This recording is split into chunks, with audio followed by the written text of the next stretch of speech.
नमस्कार. Knowledge basket इंडियामध्ये परत एकदा तुम्हा सर्वांचं मनापासून स्वागत. ज्या मुली प्रेग्नन्सीसाठी प्रयत्न करत असतात त्यांना खूप उत्सुकता असते की त्यांना जी लक्षणं पाळी आधी दिसत आहेत ही पाळी येण्याची आहेत की प्रेग्नन्सी राहिली आहे याची मनात एक क्युरिओसिटी वाढलेली असते.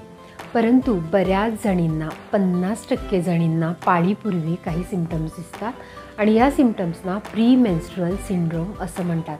तर पाळीपूर्वीचे सिम्पटम्स आणि प्रेग्नन्सी राहिली असेल, बाळ कन्सीव्ह झालं असेल तर दिसणारे सिम्पटम्स हे सारखे आहेत का, यातला फरक काय आहे हे या व्हिडिओमार्फत आज आपण बघणार आहोत. आता या व्हिडिओमध्ये मी तुम्हाला 5 अशी महत्त्वपूर्ण लक्षणं सांगणार आहे ज्यामुळे तुम्ही अंदाज लावू शकता की तुम्हाला पाळी येणार आहे की बाळ कन्सीव्ह राहिलेलं असू शकतं. सर्वात पहिलं महत्त्वपूर्ण लक्षण आहे ते म्हणजे स्पॉटिंग.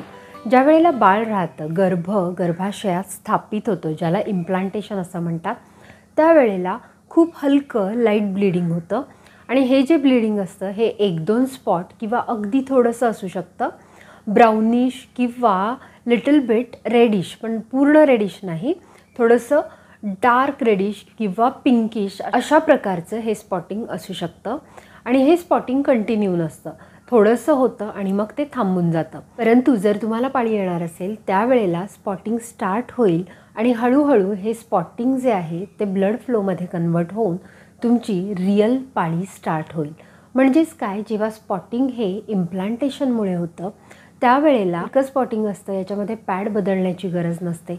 परंतु जेव्हा पाळी येते त्यापूर्वीचं स्पॉटिंग असतं हे पुढे जाऊन तुमच्या पाळीमध्ये रूपांतरित होतं आणि यावरून तुम्हाला स्पॉटिंग आणि पिरियडमधला फरक कळू शकेल. बऱ्याच मैत्रिणींना खूप लाईट पिरियड येतात, म्हणजे अगदी स्पॉटिंगप्रमाणे पिरियड येतात आणि मग ही तुमची ॲनेमियाची कंडिशन असू शकते. म्हणजे तुमच्यामध्ये हिमोग्लोबिनची कमतरता, पोषणाचा अभाव आणि हॉर्मोनल इम्बॅलन्स या सगळ्या गोष्टी तुमच्यामध्ये असू शकतात.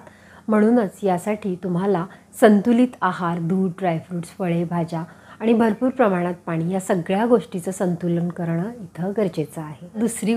दुसरं लक्षण म्हणजे चव.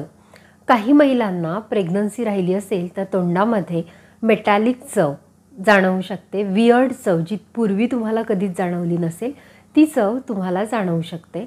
आणि हे लक्षण अगदी म्हणजे तुम्ही जर लक्ष दिलं तर तुम्हाला कळेल काहीतरी मेटॅलिक असं तुमच्या तोंडामध्ये जाणवेल आणि हे सुद्धा एक लक्षण असू शकतं, तुम्हाला प्रेग्नन्सी कन्सीव्ह झालेली असू शकते.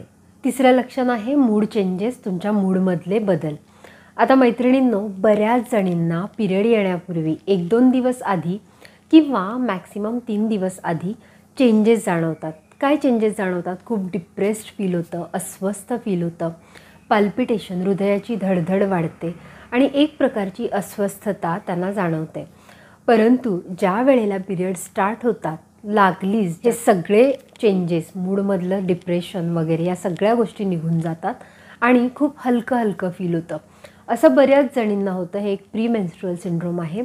परंतु ज्या वेळेला तुम्हाला प्रेग्नन्सी कन्सीव्ह झालेली असते त्यावेळेला अगदी डिप्रेस्ड, अस्वस्थ असं फील न होता कधी थोडंसं दुःखी, कधी खूप आनंदी, हे हॉर्मोनल चेंजेसमुळे तुम्हाला फील होतं आणि हे चेंजेस तुमचे कंटिन्यू 9 महिने बाळ होईपर्यंत टिकतात.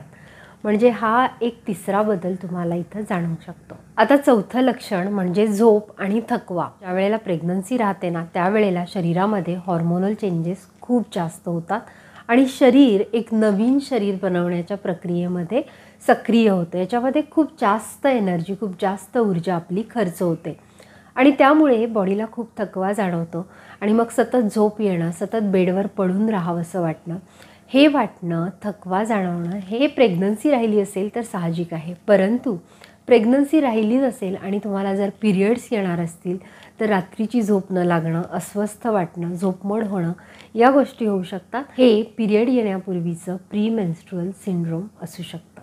आता 5वं महत्त्वपूर्ण लक्षण मी तुम्हाला सांगणार आहे ते म्हणजे पोटदुखी. जर तुम्हाला बाळ राहिलं असेल तर ज्या वेळेला इम्प्लांटेशन होतं त्यावेळेला अगदी माइल्ड पोटदुखी होऊ शकते, परंतु ही तुम्हाला जाणवण्या इतपत तीव्र नसते.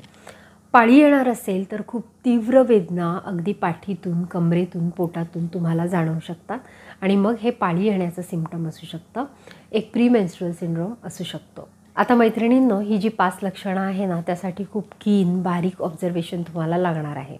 परंतु जर खरंच तुमच्या बॉडीचं असं ऑब्झर्वेशन तुमचं असेल तर नक्कीच ही 5 लक्षणं तुम्हाला प्रेग्नन्सी राहिली आहे की पाळी येणार आहे हे सांगू शकतात। अजूनही बरीच लक्षणं पाळीपूर्वी जाणवू शकतात। यावर खूप सुंदर व्हिडिओ चॅनलवर मी पोस्ट केले आहेत, ते देखील नक्की बघा। व्हिडिओ आवडला असेल तर लाईक करा, शेअर करा आणि अशा छान छान माहितीपूर्ण व्हिडिओसाठी नॉलेज बास्केट इंडियाला सबस्क्राईब करा। थँक्यू।